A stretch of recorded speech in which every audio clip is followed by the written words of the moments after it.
kenalin aku Najla Parnaswazulia dari kelas HIB dengan NIM 24020460055. Halo semuanya, jadi hari ini aku mau ngobrolin tentang kondisi ekonomi Indonesia yang lagi naik turun banget nih. Dan ada 3 hal penting yang lagi sering banget dibahas. Yang pertama itu ada ketimpangan ekonomi, nilai tukar rupiah yang anjlok, dan ketergantungan kita sama barang-barang impor.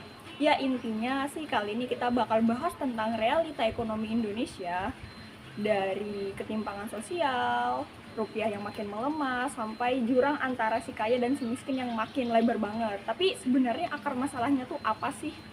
Yang pertama kita mulai dari ketimpangan ekonomi. Data terbaru dari BPS menunjukkan jumlah kelas menengah itu menurun, sementara kelompok rentan itu bertambah. Artinya, makin banyak orang hidup pas-pasan, makin sedikit yang benar-benar mapan. Ini biasanya disebut dengan kemiskinan struktural. Bukan karena malas, tapi karena sistem yang bikin susah bangkit. Kayak terperangkap di dalam sistem sih. Dan analisis ketimpangan pendapatan di Indonesia periode 2017 sampai 2023, studi ini menganalisis ketimpangan pendapatan di 34 provinsi Indonesia, menemukan bahwa ketimpangan masih tinggi dan berkontribusi terhadap stagnasi pertumbuhan ekonomi di wilayah tertentu. Jadi dia stuck di situ-situ aja, nggak bisa bergerak. Nah, ketimpangan ekstrim ini dan kemiskinan ekstrim di pertumbuhan ekonomi Indonesia, penelitian ini menunjukkan bahwa kemiskinan ekstrim dan ketimpangan saling memperkuat. Dan di satu sisi ini juga menghambat pertumbuhan ekonomi yang inklusif sih. Nah, dari kondisi ini, ekonomi yang benar-benar nggak stabil dan akhirnya bikin pelemahan rupiah, bikin harga barang impor ini naik. Dan yang paling ngerasain dampaknya ini tentu aja masyarakat yang berpenghasilan kecil, karena biaya hidup makin mahal dan di satu sisi mereka juga nggak kuat kalau harus beli barang itu terus dan nggak bakal maju secara simple ya.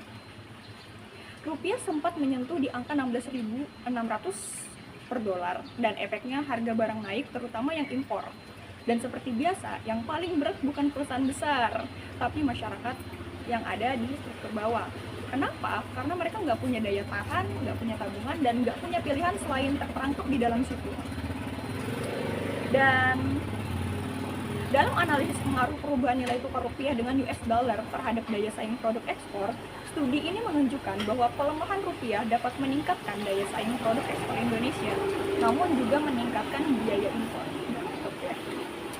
Dan yang ketiga, Indonesia itu masih sangat bergantung sama barang-barang impor. Terutama bahan baku kita tuh masih terpaku di sana. Ini terjadi karena produk lokal kita tuh masih kalah saing. Salah satunya adalah karena daya beli masyarakat itu rendah banget. Jadi ini kayak lingkaran setan yang sebenarnya harus kita putus. Lebih dari 70% bahan baku industri kita masih impor. Padahal ya kalau dipikir-pikir kan Indo tuh negara kaya kan, kita punya sumber daya. Tapi kenapa produk lokal kita itu nggak pernah bisa bersaing? Mungkin salah satunya karena pasar dalam negeri kita sendiri itu nggak kuat. Kalau masyarakat nggak mampu beli, industri lokal pun nggak bisa apa-apa. Nah, contohnya aja kayak analisis posisi dan tingkat ketergantungan impor bawang putih Indonesia di pasar internasional. Dalam penelitian ini juga masih menunjukkan bahwa ketergantungan Indonesia pada impor bawang putih itu masih tinggi. Meskipun ada peningkatan produksi domestik pada tahun 2023, tapi tetap aja cukup katanya. Tapi tenang, kita masih punya nilai plus. Tetap ada yang positif kok. Jangan langsung pesimis, nggak boleh. Masih ada sisi positif dari kondisi ini. Neraca perdagangan kita katanya masih ada surplus. Artinya kita ekspor lebih banyak daripada impor. Ya syukur. Selain itu investasi asing itu juga lebih banyak masuk, terutama di sektor digital dan pertambangan yang jadi modal penting buat kita bangun ekonomi yang lebih kuat ke depan. Jadi sebenarnya peluang buat perbaikan ekonomi kita tuh masih besar dan belum terlambat.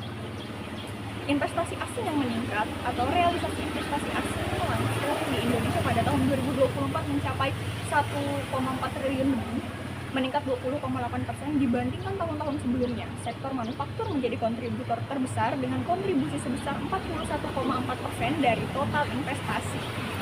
Nah, itu kelebihannya masih ada. Jangan khawatir, jangan parah, jangan pesimis. Kita harus optimis. Nah, selain itu ekonomi digital kita ini kan juga berkembang pesat kan ya. karena Indonesia sendiri itu memiliki potensi besar di sektor ekonomi digital. Proyeksi pasar digital Indonesia tuh tinggi banget. Mungkin perkiraannya mencapai 130 USD miliar pada 2025 dan dapat tumbuh hingga 360 USD miliar pada 2030. Nah, teman-teman, intinya kalau kita mau ekonomi Indonesia buat lebih stabil, kita harus fokus dulu ke masalah dasar, yaitu ketimpangan dan kemiskinan. Seperti yang aku bilang di awal tadi, kalau masalah itu bisa diatasi, kayaknya baru deh kita lebih gampang atasi soal nilai tukar rupiah dan ketergantungan impor itu. Nanti bisa baik dengan sendirinya lah, secara nggak langsung. Semoga penjelasan ini bisa bikin kita makin ngerti situasi ekonomi dan semangat buat dukung produk lokal dan solusi buat masa depan yang lebih baik. Oke, terima kasih.